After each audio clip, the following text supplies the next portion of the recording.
Yes, good evening friend. आज की video में एक इम्पोर्टेंट बात को डिस्कस करने वाला हूँ।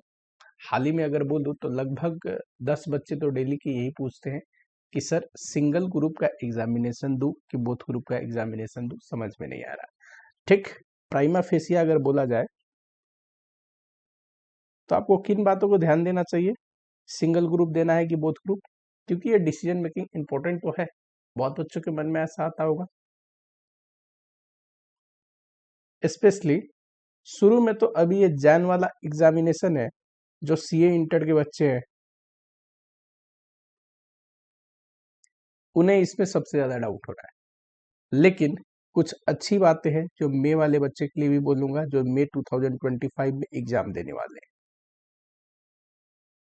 क्योंकि जिस स्टेज पे आज ये बच्चे हैं ना, कुछ महीने बाद उसी स्टेज पे ये बच्चे आने वाले हैं। समझ में आया आप लोग को? एक बात बताओ, फाइनेंस में बहुत बार आपने एक कॉमन शब्द सुना होगा, वर्ड सुना होगा, ट्रेड ऑफ। बहुत यूज होता है। एक आध एग्जांपल दे दूं, वर्किंग कैपिटल मैनेजमेंट में आपने सुना होगा trade off between liquidity and profitability.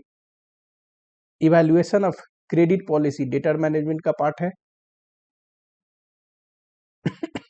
उसमें आपने सुना होगा trade off between profit on additional sale and जो कॉस्ट इनकर्ड होते हैं। यानी कि ट्रेड ऑफ एक ऐसा सिचुएशन है जो दो चीजों को बैलेंस करने की कोशिश करता है, जो अपोजिट डायरेक्शन में। ठीक, और हमें कोशिश करना होता है इसको ऑप्टिमम, बढ़िया डिसीजन, ऑप्टिमम डिसीजन ले पाए इसके हेल्प से। मैं ये चीजें क्यों बता रहा हूं आपको? ठीक, क्योंकि आपकी जो सिचुएशन है ना, वो ट्रेड ऑफ करने वाली स्थिति है। देखो कैसे मैं बोल रहा हूं इस बात को। इमेजिन करो बच्चे को, एक ये है मिस्टर ए, करेक्ट। इसने आज डिसाइड किया, 2 महीने है आप लोग के एग्जामिनेशन में, 2 महीने ज्यादा ही है, 2.5 मंथ। ठीक, इस बच्चे ने डिसाइड किया 2 महीने के आसपास, मान के चलते चलो 2 मंथ, कि मैं सिंगल ग्रुप दूंगा। सिंगल ग्रुप, करेक्ट, और सिंगल ग्रुप दिया भी। बट इस बच्चे की जैसी प्रिपरेशन है, जैसी कैपेसिटी है, जैसे इसने अपने कोर्स को कंप्लीट किया है, ये बोथ ग्रुप आराम से निकाल सकता था। अब सिंगल ग्रुप देके कौन सा, कोई रैंक तो आना नहीं है ना, तो बोथ ग्रुप भी ये बिना रैंक के आराम से निकल सकता था, अच्छे मार्क्स से, करेक्ट। सोचना, जो बच्चा दोनों ग्रुप निकाल सकता था, वो अगर एक ग्रुप दे तो थोड़ी सी गड़बड़ नहीं लग रही? ये पास हो सकता था दोनों ग्रुप, है ना। ये है अंडर यूटिलाइजेशन ऑफ कैपेसिटी की एग्जांपल, कि आप में वो दम है कि आप आराम से निकल जाओगे दोनों ग्रुप, पर आप सही डिसीजन नहीं ले पा रहे, तो आपने एक ही ग्रुप दिया और एक ही ग्रुप निकाला, कोई दिक्कत नहीं है ना। ऐसे तो बहुत बच्चे करते हैं। सेकेंड एग्जांपल लेते हैं मिस्टर बी का। मिस्टर बी भी यहीं खड़े हैं, इनके पास भी वही 2 महीने हैं, सेमी एग्जाम में अपीयर होना है। एंड मिस्टर बी को लगता है कि ये बोथ ग्रुप देना चाहिए, क्योंकि मिस्टर बी के जानने वाले जितने भी दोस्त आ रहे हैं सब बोथ ग्रुप दे रहे हैं। पर मिस्टर बी की जो प्रिपरेशन है, उससे मेहनत करने पे सिंगल ग्रुप तो निकल जाएगा, पर बोथ ग्रुप में अगर वो टाइम डिवाइड करते हैं तो देयर इज पॉसिबिलिटी कि मिस्टर बी का एग्जामिनेशन थोड़ा गड़बड़ हो जाए। रियलिस्टिक एजम्पशन लेते हैं तो बिल्कुल संभव है कि आपकी प्रिपरेशन थोड़ी कम है ना, और बोथ ग्रुप आप दे रहे हो, तो संभव है कि एग्जाम ना भी आए। बहुत बच्चे का है जिनका रिजल्ट रह जाता है। अब ये कौन सी सिचुएशन है बताओ? ये सिंगल ग्रुप निकाल सकते थे, लेकिन मिस्टर बी ने क्या किया? हाँ, तो मिस्टर बी के केस में क्या है कि मिस्टर बी अगर सिंगल ग्रुप दे के निकाल सकता है, पर बोथ ग्रुप के चक्कर में कोई भी ग्रुप नहीं निकला, है ना। तो यानी कि सिंगल ग्रुप हो सकते थे, अब दोनों नहीं निकला, तो हो सकता है अगली बार फिर सिंगल ही देना पड़े, है ना। तो जब सिंगल पहली बार में ही निकल सकता था, तो सिंगल को एक बार फेल होके दोबारा देने में थोड़ी सी यहाँ पे भी डिसीजन की प्रॉब्लम है, तो क्या करें? ठीक, तो इस बात को लिए इसमें सही डिसीजन लेने के लिए आपको 2-3 चीजों को ध्यान देना है। सबसे पहले, एक ग्रुप, कोई भी, मैं ये नहीं बोल रहा हूं फर्स्ट ग्रुप या second group, any one group, एक ग्रुप में कॉन्फिडेंस लेके आओ। जो भी ग्रुप आपकी बढ़िया से तैयार है सबसे पहले उसमें कॉन्फिडेंस लेके आओ, वेदर इट इज ग्रुप 1 और ग्रुप 2, कोई मायने नहीं रखता, किसी एक ग्रुप में कॉन्फिडेंस लेके आओ। मान लो किसी बच्चे का एग्जांपल लेते हैं, ग्रुप 1 उसका अब बढ़िया हो गया, अब उसको कंफ्यूजन है बोथ ग्रुप दो कि ग्रुप 1 को ही प्रैक्टिस करो। यही दिक्कत आ सकती है ना आपके मन में। ग्रुप 1 आपको कॉन्फिडेंस आ गया कुछ दिन पढ़ के, ठीक, क्योंकि मैं इसलिए बोल रहा हूँ कॉन्फिडेंस, जब आप 60 प्लस या 70 प्लस के लिए पढ़ते हो ना, तब जाके due to exam anxiety pressure थोड़ा बहुत गड़बड़ी होने की भी चांसेस है, थोड़ा बहुत एक्यूरेसी एस्टिमेशन की भी चांसेस है ठीक है, कि आपने जितनी एस्टिमेट करी उतनी एक्यूरेसी ना रहे, तो उस वजह से हो सकता है 50 नंबर आए, 55 नंबर आए, जो कि इतना चाहिए ही है कि नहीं। तो एक ग्रुप में, किसी भी एक ग्रुप में, whether it is group 1 first group और सेकेंड ग्रुप, आप कॉन्फिडेंस लेके आओ सबसे पहले। ध्यान ही मत दो एक दो की दो दो, सबसे पहले शुरू से ही दोनों ग्रुप पढ़ना मत शुरू करो, एटलीस्ट एक ग्रुप में कॉन्फिडेंस होनी ही चाहिए। शुरू से दोनों ग्रुप पढ़ने बैठ गए और दोनों में किसी में भी कॉन्फिडेंस नहीं आया और दोनों खराब हो गया, क्योंकि अब एग्जामिनेशन का लेवल ठीक आने वाला है, इसमें कोई भी डाउट मत रखो, ठीक है। उन्होंने क्या किया है कि मार्क्स का वेटेज थोड़ा कम कर दिया है, ठीक।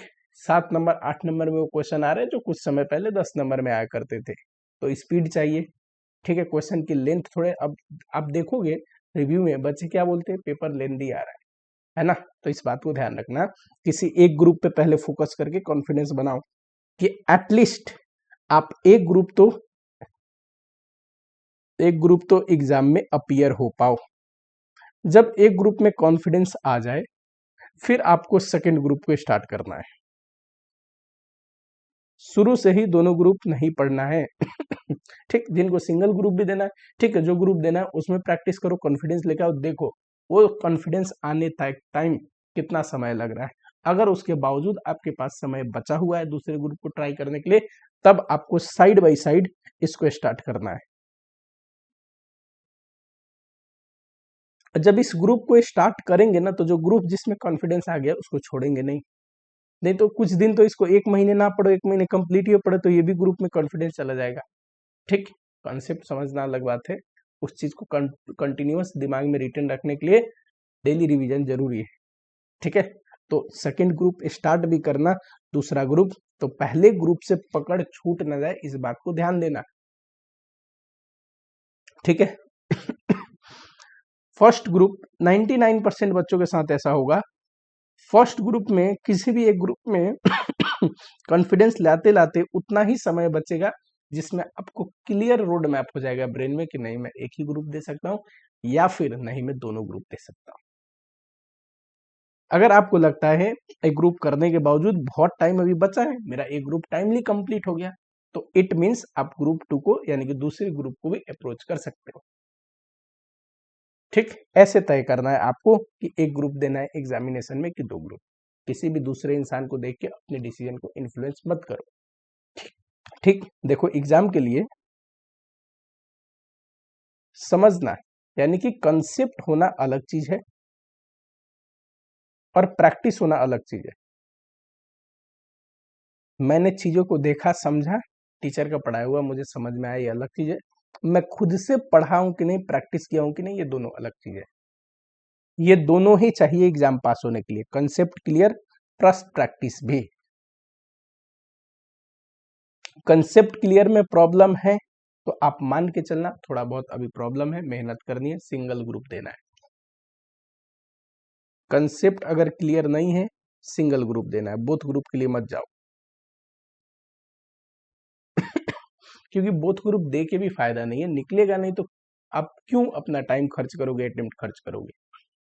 अगर आपको लगता है कंसेप्ट क्लियर है, सर मैंने समझ के पढ़ा था, कंसेप्ट लिखा हुआ है, क्लियर है, यस, मुझे जब बस चाहिए क्या, तो रिवीजन चाहिए। कंसेप्ट अगर क्लियर है प्लस रिवीजन की बस जरूरत है, तो बोथ ग्रुप के लिए सोचो। और मैं उन बच्चों की तो बात ही नहीं कर रहा जो शुरू से अपना कंसेप्ट क्लियर रख रहे हैं, शुरू से रिवीजन और प्रैक्टिस भी कर रहे हैं, उनके लिए तो हमेशा बोथ ग्रुप ही सजेस्टेड है। अंत में जो बच्चे आज की डेट में कंफ्यूजन उनको हो गया है, उन्हें ध्यान रखना है। कंसेप्ट में अगर अभी भी दिक्कत आ रही है तो बोथ ग्रुप की ओर मत जाओ, उतना समय बचा नहीं है कि सारे सब्जेक्ट का कंसेप्ट क्लियर करोगे। ठीक, क्योंकि कंसेप्ट क्लियर करने के साथ साथ प्रैक्टिस भी जरूरी है, तो टाइम तो होना चाहिए। और कंसेप्ट क्लियर है, समझ के पढ़ा है, सब चीज नोट्स प्रिपेयर्ड है, बस रिवीजन की जरूरत है। 2 महीना रिवीजन के लिए सफिशियंट होता है। ठीक, तो रिवीजन हो जाएगी, फिर आपको बोथ ग्रुप को अप्रोच करना है, बोथ ग्रुप को एग्जाम देना है।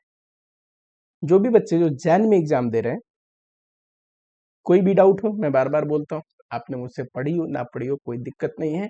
कॉस्टिंग में, फाइनेंशियल मैनेजमेंट कोई दिक्कत आ रही है, मैसेज कर सकते हो।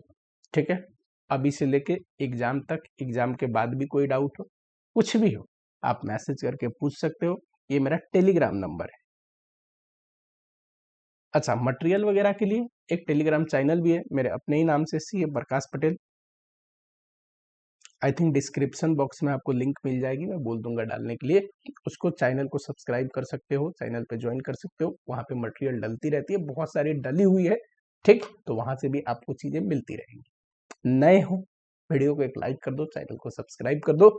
मिलता हूँ आप लोगों से नेक्स्ट लेक्चर में। ठीक है, और हाँ, मेरा पढ़ाया हुआ पसंद आता है तो अपने जूनियर को भी रेकमेंड करो।